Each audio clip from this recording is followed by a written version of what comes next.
تو یہ اتنے سارے مریضوں کو دیکھا میں نے، ہزاروں کی تعداد میں مریضوں کو دیکھا، تو پھر یہ میں اس چیز سے بہت زیادہ ڈسہارٹ ہو گیا تھا 1990 کے اندر کہ بھئی اس کا علاج تو مجھے نظر نہیں آ رہا، اور جو انسدادی منشیات کے ہاسپٹل تھے وہ بنیادی طور پر اس سے پیسہ بہت کمانے لگے تھے اور کما رہے تھے، اور اب بھی بہت کماتے ہیں۔ یہ منشیات کے جو ہاسپٹلس ہیں یہ بہت کماتے ہیں۔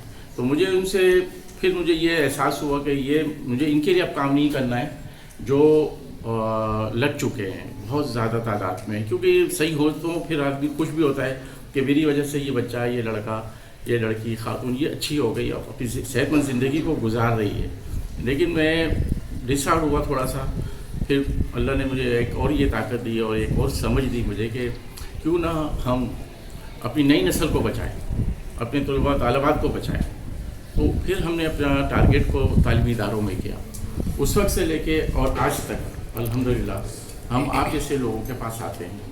وہ کیوں آتے ہیں ہم سب جانتے ہیں کہ کسی بھی ملک کا سرمایہ، کسی بھی ملک کی ریڑھ کی ہڈی، کسی بھی ملک کی تعمیر و ترقی آپ طلباء طالبات کے ہاتھ میں ہوتی ہے، اور جب آپ کے ہاتھ میں ہے تو سب کچھ آپ کے ہاتھ میں۔ ملک کو جس ڈگر پہ بھی آپ چلانا چاہیں گے آپ آسانی چلا لیں گے۔ تو یہ اللہ کا شکر ہوا کہ ہمت نہیں ہاری اور کوشش پوری کی کہ ہم آپ طالب علموں کے ذریعے سے اس کو کم سے کم کریں، اس کا خاتمہ کریں اور اس کی تدارک کے لیے تدابیر کریں۔ اور اس کے اندر جو سب سے اچھی چیز وہ ہوئی، بہت اچھی چیز یہ ہوئی کہ ہمارے معاشرے کے پرنسپلس، اساتذہ نے بھرپور ساتھ دیا ہمارا، اور اتنا اچھا ساتھ دیا کہ جیسے مس صدف نے بتایا کہ ہم نے 5 لاکھ طلباء طالبات کو، اس زمانے کی رپورٹ تھی جب ہم کام کر رہے تھے بہت زیادہ طالب علموں میں، تو صرف کراچی شہر کے اندر کے بچے تھے، یہ اسٹوڈنٹس تھے جو ہم نے اپنا میسیج دیا، ان کو پیغام دیا۔ اور پیغام اس طرح سے نہیں دیا کہ ہم نے ان کو تقریر کر دی اور بات ختم کر دی، بلکہ ان کو ہم نے منشیات کے خلاف پوسٹرز بنوائے، تقریری مقابلے کروائے، تحریری مقابلے کروائے، اور ریلیاں کریں، مارچ کرا منشیات کے خلاف۔ مطلب ہر وہ چیز کی جو ان کا ذہن اس چیز پہ کام کرے، ان کا ہاتھ، ان کی سوچ، ان کی فکر کہ یہ منشیات بہت بری چیز ہے، یہ چیز ہو۔ تو اس سلسلے میں بہت ہمیں تعاون ملا اور ماشاءاللہ سے بہت اچھا ہم نے کام کیا۔ اساتذہ کو بھی ہم نے اپنے ساتھ ملا کے رکھا، اور 10-12 سال تک ہم نے پرنسپل پروفیسرس کو ایوارڈ دیے، ان کی خدمات پہ ایوارڈ دیے۔ پوزیشن ہولڈرز بچے جو تھے میٹرک انٹر کے، مجھ سے 10-12 سال تک ان کو ہمیں ایوارڈ دے کے اپنے قریب کیا۔ پوزیشن ہولڈرز بچے ہمارے ساتھ کام کرتے تھے اس زمانے میں۔ تو یہ سب اس طریقے سے ہم نے اپنے ورکنگ کے دائرے کو پھیلاتے ہوئے کام کیا۔ اور میں جس وقت یہ کام کر رہا تھا تو اس وقت یہ بہت زیادہ نیا نشہ تھا ہیروئن کا، تو ہمیں بھی نہیں پتہ تھا کیا تھا، لیکن جب ریسرچ کریں تو یہ تو بہت تباکن نشہ تھا پاکستان کے اندر کہ وہ ہیروئن کے نشے نے بہت زیادہ متاثر کر رہا تھا، لاکھوں انسانوں کو متاثر کر رہا تھا۔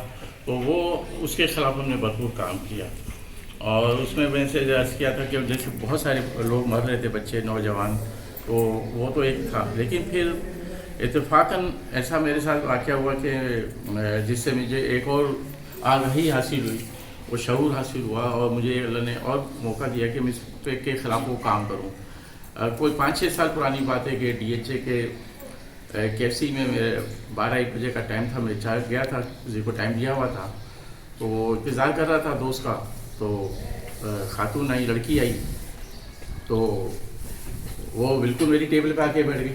میں نے کہا پتہ نہیں کیا، چلو وہ تھی، اچھا مجھے اندازہ تھا کہ یہ کوئی ڈرگ یوزر ہے۔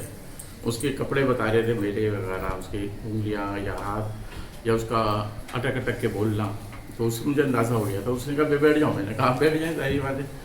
تو میں نے کہا کہ باتونی تو ہوں، تو میں نے اس سے کہہ دیا کہ آپ کسی کا انتظار کر رہی ہیں؟ کہ ہاں مجھے مطلب 1 بج رہا ہوگا اس وقت، تو کہنے لگی مجھے 2 بجے کا ٹائم دیا تھا، تو میں 1 بجے آ گئی ہوں، وہ ایک صاحب آئیں گے میرے پاس۔ تو میں نے کہا خیریت، کیوں آئیں گے؟ کہنے لگی اب دیکھیے اس کا جو واقعہ تھا نا، اس سے ہمیں یہ پتہ چلتا ہے کہ یہ کیا چیز تھا نشہ۔ تو میں نے کہا کیوں آئیں گے؟ کہنے لگے مجھے لے جائیں گے۔ میں نے کہا کیوں لے جائیں گے؟ اس نے یہ کہا کہ میں اپنے گھر والوں سے خوفزدہ ہوں اور میں اس کو چھوڑنا چاہتی ہوں۔ میں نے کہا اچھا، تو کیا وجہ ہے؟ ماں باپ ہیں، بہن بھائی ہیں۔ وہ اس کے ذہن میں ایک ہی پوائنٹ آ گیا تھا کہ وہ مجھے قتل کر دیں گے، وہ مجھے کیا کر دیں گے؟ مار دیں گے۔ اچھا بھائی مار دیں گے، کیوں مار دیں گے؟ گھر والے تو پیار محبت سے رکھتے ہیں۔ کہنے لگے نہیں، مجھے قتل کر دیں گے۔ تو میں نے کہا آپ تو نشہ تو کرتی ہیں، نظر آ رہا ہے مجھے پہلے کہ ہاں نشہ کرتی. تو میں نے کہا کون سا نشہ کرتی ہے؟ میرے ذہن میں اس زمانے میں چرس کا نشہ تھا، بہت زیادہ پیتی تھی لڑکیاں، جو اگر بگڑتی ہیں تو وہ سگریٹ اور چرس پہ آتی ہیں، پھر ہیروئن بعد میں آتی تھی. میرے ذہن میں تو یہ ہیروئن ایڈکٹ ہوگی، لیکن وہ اس نے کہا میں کرسٹل میتھ یعنی آئس کہتے ہیں ہم کو، اس کا نشہ کرتی ہیں. تو میں نے کہا یہ کیا ہوتا ہے؟ میرے لیے بھی نئی چیز تھی 5-6 سال پہلے. تو اس نے پھر بتایا کہ یہ وہ نشہ. پھر جب میں نے اس پہ ریسرچ کیا اس کو پھر میں نے دیکھا، پھر وہ قریب آئس کے نشے کے لوگوں سے میں ملاقات کی، ان سے گپ شپ کی، ان سے بات چیت کی، کیونکہ ہاسپٹل والے تو مجھے گھسنے نہیں دیں گے، مجھے بات بھی نہیں کرنے دیں گے، کیونکہ میں تو اس کے خلاف ہوں. تو انہوں نے اس نے پھر مجھے بہت سی باتیں بھی بتائیں، اس کی علامتیں بھی بتائیں. اور جب میرا اس پہ پھر تھوڑا سا میں نے ورک کیا آئس کے اوپر، تو یہ تو ہیروئن سے بھی زیادہ آگے نکلا. بہت زیادہ پرتشدد نشہ اور جان لیوا نشہ اور قاتل نشہ نکلا یہ آئس. وہ یہ وجہ تھی. میں آپ کو بتا دوں کہ یہ جو آئس کا نشہ ہوتا ہے یہ مصنوعی طریقے سے تیار کیا جاتا ہے. دنیا کے اندر جتنے بھی اس وقت نشہ، خاص کر جو پاکستان میں نشہ چل رہے ہیں، وہ سب قدرتی جڑی بوٹیوں سے پیدا ہوتے ہیں. چاہے وہ آپ کا ہیروئن ہو، چرس ہو، بھنگ ہو، افیون ہو، یہ قدرتی پودوں سے تیار ہوتا ہے. قدرت ایک لمٹ کے اندر طاقت رکھتی ہے اس کے اندر، لیکن انسانی طاقتیں جب اس میں اپنی جس کو کہتے ہیں شیطانی طاقتیں بھی کام میں لگ جائیں، تو وہ انہوں نے یہ جو آئس کا نشہ تھا یہ انہوں نے انسانوں نے ایجاد کرا، یہ بنایا. آپ یہ دیکھیں جو انسان بنائے گا تو اس میں کتنی زیادہ پوٹینسی ڈالے گا، کتنی زیادہ طاقت ڈالے گا. وہ اتنی طاقت اس میں ڈال دی تھی کہ وہ ایک دم اس کو پینے سے وہ کہاں سے کام پہنچ جاتا ہے. تو یہ نشہ جب انہوں نے بنایا جرمنی نے یا جاپان نے 1919 سے بنا، پھر اس کے بعد پھر اس کو جنگوں میں استعمال کیا گیا. تو جاپانیوں نے اپنے پائلٹ کو اس کو پلایا، باقاعدہ استعمال کرایا انجیکشن کے ذریعے سے یا پلا کے جو بھی طریقے سے، ان میں طاقت آ گئی. طاقت آنے کے بعد انہوں نے امریکہ کے جہازوں کو، بحری بیڑوں کو تباہ برباد کر دیا. تو اس کا مطلب یہ نکلا کہ یہ جو نشہ ہے شروع کے اندر بہت زیادہ طاقت دیتا ہے. ابھی یہ میں آپ کو بتانے کا مقصد یہ ہے کہ آپ اس کے اثرات کو اور اس کی علامتوں کو آپ اپنے ذہن میں بٹھائیے گا، تاکہ اللہ نہ کرے آپ کے ارد و گرد میں کوئی ایسا فرد ہو تو آپ سمجھ لیں کہ یہ جو نشہ کر رہا ہے، اور وہ بھی کس چیز کا کر رہا ہے، وہ آئس کا نشہ کر رہا ہے. تو یہ آپ کے لیے ایک علامتیں میں بتانا چاہتا ہوں. تو اس کے اندر انہوں نے بہت زیادہ انرجی اور بہت زیادہ طاقتیں اس پہ پیدا ہو گئی تھیں. اگر مائک لگ جائے تو میرے لیے آسانی ہو جائے گی.